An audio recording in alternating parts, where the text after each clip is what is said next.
La foi qui me fait vivre. Cordon d'affection en soi, le 18 septembre, l'endroit le plus précieux sur la terre. Soyez bons les uns envers les autres, pleins de tendresse, vous pardonnant mutuellement, comme Dieu, à cause du Christ, vous a pardonné. Éphésiens 4, verset 32. Le principe inculqué par l'injonction « Soyez aimables les uns envers les autres » en Romains 12, verset 10, est la base même du bonheur domestique. La méchanceté, la plainte, la colère éloignent Jésus de la demeure. J'ai vu que les anges de Dieu fuient une maison où il y a des paroles désagréables, de l'irritation et des querelles.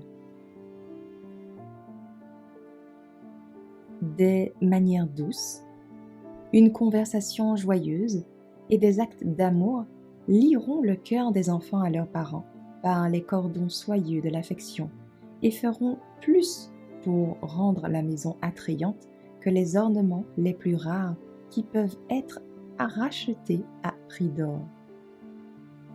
Une affection tendre devrait toujours être chérie entre mari et femme, parents, enfants, frères et sœurs. Toute parole hâtive doit être vérifiée. Il ne doit pas y avoir même l'apparence d'un manque d'amour l'un pour l'autre.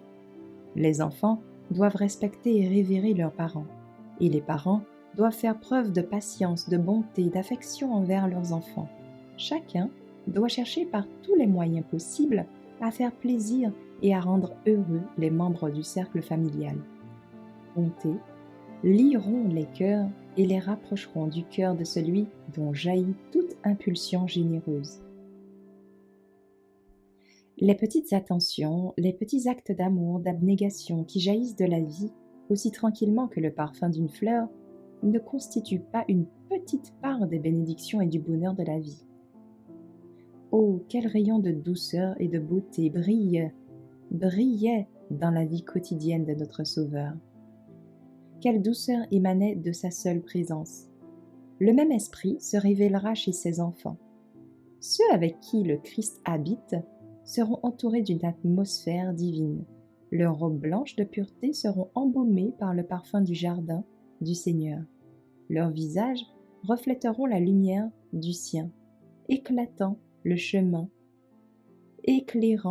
chemin des pieds qui trébuchent et se fatiguent.